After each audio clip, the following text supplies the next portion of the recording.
And to give an example of what I mean by refusing to allow politics to govern how you interpret the Constitution, probably a fair transition into the Ghislaine Maxwell bail decision. Now and so I'll say something that a lot of people won't like.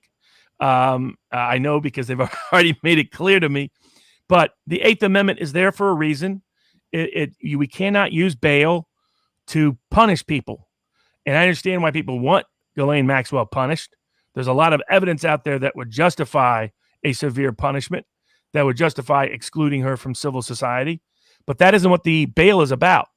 Bail is solely there constitutionally. Eighth Amendment to the United States Constitution cannot require an excessive bail. And what's the definition of bail under the Eighth Amendment? The definition of bail is to secure your appearance at trial, period. It is not for punishment. It cannot even be used for punishment. Punishment cannot even be thought of in that context. So ignore the name Ghislaine Maxwell and just put the facts on there and say, do those facts show reasons to imprison this person, incarcerating this person, pending trial as the only possible means to secure their appearance at trial? And when you looked at the evidence that developed at the bail hearing, and here's how bail is supposed to work. There's a statute. They passed the Bail Reform Act, 1986 or 1984. The U.S. Supreme Court affirmed it in 1986 in a very controversial 5-4 decision, in which they added, you can also now deny someone bail based on clear and convincing evidence that they are a imminent danger to the community. That's not what the Eighth Amendment says. They just ignored it, unfortunately. A bogus case because they had the criminal defendant who was arguing against the bail laws. He had already taken a deal, so he wasn't actually arguing against it before the U.S. Supreme Court. So you just had the government arguing there. It's totally bogus. But the still narrow 5-4 decision. But under the statute, what was supposed to happen originally was the prosecution has to present actual evidence at the bail hearing. You as a defendant, because of the Fourth and Fifth and Sixth Amendment rights that are implicated, you were supposed to be able to allow to do a proffer. Just say, here's what I could prove if we had a hearing, but not have to actually produce the evidence of it in order to protect your client's right against self-incrimination. And it was otherwise your client's put in a position where they have to choose to either potentially waive their right against self-incrimination or their right to bail. That's putting two constitutional rights. You're conditioning one constitutional right on the other, and that's called unconstitutional conditions, the unconstitutional conditions doctrine. So in order to protect against that, you as a defendant were supposed to be able to proffer evidence. Unfortunately, that's not what's happened.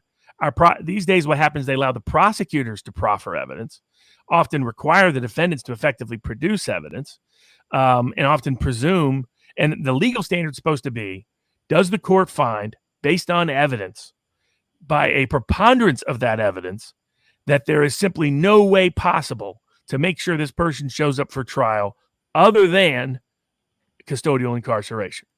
And here the alternatives include massive cash bail, included a home detention, included electronic monitoring. And if I had been Maxwell's counsel, I would have argued for federal protection, federal protective services, because there the marshals have a very sophisticated system of protecting witnesses. She could pay for it. You could order her to pay for it, all the cost related to it, which will be cheaper than incarcerating her anyway, where the state has to pay that anyhow. And it would prevent the risk of death, which just happened to Epstein. So I would say, and here's the evidence that she had. Here she was not a citizen of the United States, citizen of a bunch of other countries around the world, at least the UK, probably others. A lot of access to resources, known about the criminal case for more than a year, and yet she stayed in the United States.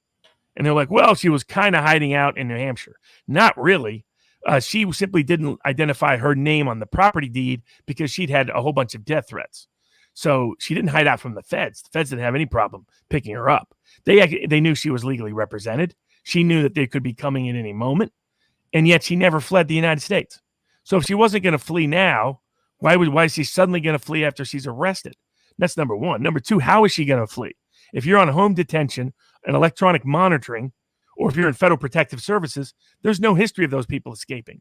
So how are they going to escape custody? And even if they escape imminent custody, how are they going to get out of the country to some place that doesn't extradite? Because for these charges, almost every country in the world extradites. So the probability that she was going to escape, and then how was she going to get access to resources? Did she already have money hidden in a Namibia bank account and she was going to hang out in Namibia on the beach or something? There was no, the government says all the time, oh, this person will flee and That's not the legal standard. The legal standard is, can they successfully avoid presence at trial? Almost nobody can in the modern world, not for these kind of charges. The U.S. government gets people back from countries where there is no extradition treaty. They do it all the time. They've done it in cases I've had. So so I thought constitutionally, Ghislaine Maxwell deserved bail. People hate her justifiably based on what public information is there about her, and they allowed bail to be used as punishment because they don't like her. That violates the Constitution. That's politically changing our definition of the Eighth Amendment because we don't like the defendant. And that's what the left is doing, and is wrong. Well, the ultimate irony is that everybody, not everybody, but a lot of the people who are angry that she, sorry, hold on 1 second. The people who say that she did not deserve bail because of what she's accused of, are also the same ones who generally, and I suspect she might very well meet Epstein's fate in jail. And the irony is that however bad she is, or may be until, once proven guilty, she might actually be safer not in jail than in jail. And so absolutely. The idea that the more you hate her, the more you presumably want her to stand trial, and the more presumably, therefore, you would not want her in prisons in New York where security cameras go blank. And the flight risk, I can understand people are going to say she's a flight risk. We're sort of living in times where flight risk is not necessarily the same risk as it used to be, although she probably has means to private jets and private yachts and whatever. But even there, because I've done this in so many cases. One is you can't get on a private plane. People think you can get on a private plane without them knowing about it. You can't, because you have to get permission to leave your airport at least an hour before. Everybody that's listed, everybody has to be listed on there. And like in this context, let's say if you're in Federal Protective Services, I don't know how that happens, because they're the only ones who know where you're at. That you're not allowed any communication. They control communication through your counsel, who talks to the Marshal Services, doesn't talk to you directly. They don't allow direct talks to occur. So you're completely in isolation. She was already I bet her lawyer told her that if she behaved like she was already in Federal Protective Services, she would get bail. Because honestly, it was a mistake to be in the United States. She could have negotiated her return and got released if she had not been in the U.S. But that ship has sailed. What the lesson of this case is not to be here, because the government's always going to try to detain you if they can. It doesn't matter what the case is. They detain all kinds of people on the lamest grounds. But take, for example, the idea, I have a private plane. Doesn't matter. You have to get an hour clearance. And if you try to take off without having that clearance, they shoot you down. In the post 9/11 era, there's nobody hopping on a private plane without full clearance in advance. So your only risk is whether a pilot is willing to risk his license and prison for aiding and abetting an escape by not putting your name on that itinerary. Even then, getting out of the country is tricky. Let's say you get out of the country. Then you have the next problem. Which country are you going to get into? Your passports have likely been suspended or revoked. So you're going to have difficulty clearing any border. So unless you want to hang out with the Mexican drug cartels, there's not a lot of places you can go once you've been indicted. Let's talk about boats. Same problem with boats. You have to get clearance an hour in advance before you take off. They monitor those excessively. That's where people think, they think it's a Miami Vice era. Not anymore. Post 9/11, there's almost no way to get in and out of this country other than physically over the border. That's the only way to do it. And for that, you need Mexican drug cartel friends. Now, maybe you can sneak into Canada, but Canada will extradite you for these kind of offenses. Almost every country in the world will now extradite you for these kind of offenses. The few countries that don't have extradition treaties with the U.S., I'll give people a little word to the wise. You generally don't want to be in those countries. Those are not countries that are joyrides. There's a reason why those countries don't have extradition treaties with the U.S. And those same countries will deport you at a moment's notice. So they get around the extradition treaties all the time. So and Maxwell, someone that's publicly hated for a crime that's publicly reviled, if she'd come to me and said, "What's the possibility I could avoid trial?" I would say less than 10%. I said, unless you want to live in a cave and want to forfeit everything you know, and forfeit every relationship you know, and forfeit everything you've ever known about your life, you're likely, except for the risk to death for her, you're generally better off in your material well-being. You would live better in a federal prison than you would in most places trying to escape a federal prison for the kind of charges she faced at the profile she faced. So as a practical matter, and I know of no one who has escaped that wasn't a foreign national part of arms running or the drug trade. Those guys can escape. Well, but that's their world. What is to stop Maxwell from doing like Carlos Gozin? Honestly, I don't know about Carlos Gozin, so I'd have to look it up. I can tell you that the only thing that, if you're willing, now Mark Rich escaped, but Mark Rich never fled. Mark Rich just didn't come back for the indictment. Mark Rich was protected by multiple forms of citizenship. Mark Rich was protected by the Mossad, who he was deeply embedded in business with. Now, there was rumors that Ghislaine Maxwell had those connections, but there's another reason why Ghislaine Maxwell wouldn't trust that. Remember, her father was likely killed by the Mossad. So the idea that she's going to go running to the protection of some foreign government when what happened to her dad is unlikely. You can, by her course of behavior, she was clearly believing that she was more at risk from people out there other than the U.S. government. She did not think of the U.S. government as her biggest threat. She thought of other people as her biggest threat. Now that she's in MDC, by golly, they better make sure nothing happens to her, or the whole system will become a joke. So we'll see how that goes. But I think they violated her 8th Amendment rights because she's hated. That when we always violate our constitutional rights, we do so when the public hates the person whose rights are being violated. A lot of people were asking why there was no perp walk, mug shot, things like this. Do you have any answers? It's all virtual. They didn't do a physical bail hearing because I considered going to it. She appeared by videotape from the jail. Everybody appeared by videotape. Most things in New York right now are by videotape. Okay, interesting. Yeah, no, it was, and then the flip argument is why couldn't they have just set bail at $50 million? Yeah, but that would be an excessive bail. So it's whatever amount of bail she could afford to post. And in the federal system, you don't. It's not like the state system. State system, you can get a bail agency to post. You just give 10% to the bail company. The bail company posts it. That's not allowed in the federal system. They have to actually post real bail. So they have to so if they say 50 million in bail, they mean they need 50 million in assets, and there's almost no bail company that will do that. So the few bail companies that do it require you to give them property worth at least 50 million. So she was not in the same category as Epstein. She probably had 5 million to 10 million, maybe most. Now she did not disclose her finances, and that was part of the argument used against her. But there again, there's a lot of reasons not to disclose that information given the position she's in. And my whole argument was simple. If she was going to flee, she already would have. Number one. And number two, we know she's not safe in custody.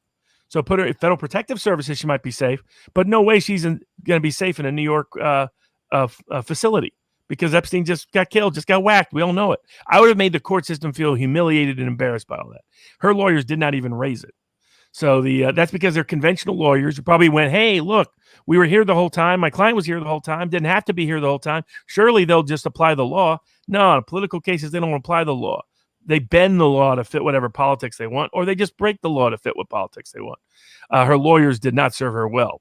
So now she's at high risk. And I mean, the biggest thing with her is not whether or not she gets punished. That's almost a guarantee in my view, given the facts that have been developed against her over time. It's though she does have some legal defenses about statute of limitations and particularly not so much, well, a little bit statute of limitations, mostly about whether or not she was protected under the Florida deal and whether as a third party beneficiary. The other thing they're doing is they're using the Maxwell case to say that even when they cut a deal meant to benefit a third party, they can violate that anytime they want because the third party wasn't a signatory to the deal. They're trying to unravel every prosecutorial deal done in the last 30 years. A lot of deals get done by third parties being protected who are not listed in the plea deal, except indirectly or by categorical reference. And so it's the government always uses cases of hated defendants to break the law or change the law in a bad way. And they're doing so in the Maxwell case. All right, interesting. Now, Jason McConnell says, I agree fully with your points, but I'd throw up Carlos Ghosn as a counterpoint on the private jet issue. And I looked at another super chat and brought it up, which said that Carlos Ghosn mailed himself in a crate from Japan to Lebanon. So yes, if you're real creative, you can get out. But normally what you have to have, so like there, he's ultimately going to Lebanon. It's people that are tied to gun runners, tied to rogue regimes. So if you're willing to live in Cuba, you're probably going to be safe. If you're willing to live, back in the day in Angola, like Eldridge Cleaver, you're probably going to be safe. But you need political protection. And what you'll find is most people, they go nuts in those places. They can't mentally handle it. Most of them regret it. Most of them come back in 5 or 6 years. They all go stir crazy because the thing that gave them that lifestyle is all gone. That's why the only people who successfully flee are people whose lifestyle was already that kind of lifestyle. Terrorists, major drug dealers, gun runners, those kind of arms dealers, those kind of people, or people like Mark Rich, who was a little bit of all the above, who was connected to the Mossad, had tight ties to this. Here's what people don't know about Mark Rich. The U.S. government chose not to ever pick him up because he was doing deals with the State Department on a regular basis for 20 years. That was the hidden fact about Mark Rich. So they let Giuliani prosecute him, indict him, but they had no interest in bringing him back. The Department of Justice tried to keep getting him, but the State Department interfered with that because Rich was a key asset to the U.S. State Department. So that's how these things happen behind the scenes. But behind the scenes, the feds knew Maxwell wasn't going anywhere.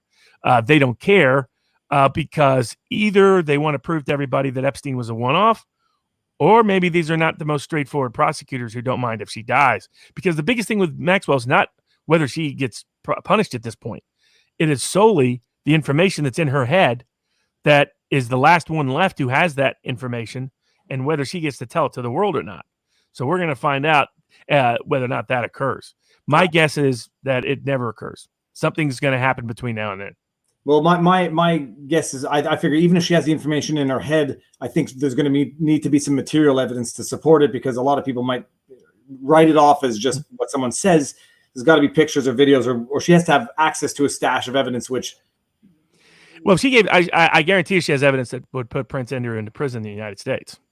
But we'll see if that doesn't develop in that direction. Then this was a cover-up prosecution, not a exposure prosecution. And I'm deeply skeptical of the Southern District of New York. Now, it is noteworthy that 1 week after Berman was removed, this prosecution came about, because this by the way, what she's being prosecuted for, the FBI had evidence of in 1995. That's what she's being prosecuted for. 2 criminal investigative reports that went to the FBI in New York in 1995. That's what they're now finally indicting her on. So, and they said they're contrary to some rumors, they said there's not going to be a superseding indictment. So the main thing they're prosecuting now, what is some people ask about statute of limitations. For certain forms of sex trafficking, there is no statute of limitations other than the person's life. So, by the way, which is totally wacko. So, if you're going to sexually traffic someone, the U.S. government's advice is to kill them, because then we have to find out within a year, or you get to walk free. I've never understood that provision. My view is treat it like murder, no statute of limitations, period. Whatever evidentiary problems you have, and you deal with it accordingly. The idea that it's within 1 year of their life, so you give an incentive to sex traffickers to kill the people they've trafficked, has never made any sense to me. Amazing. Okay, it's very interesting, and these are my thoughts also in terms of the bail. I said it didn't make sense. There were alternatives that were probably more secure, more reasonable, more proportionate, but above all else, that would protect her more than being in the very same system that did not manage to protect the other name who cannot be spoken, that couldn't protect Epstein. And I think we all pretty much, most people suspect what happened to Epstein is not what is being reflected in the mainstream narrative. But two great truths in life: Epstein didn't kill himself, and Sally Yates is corrupt.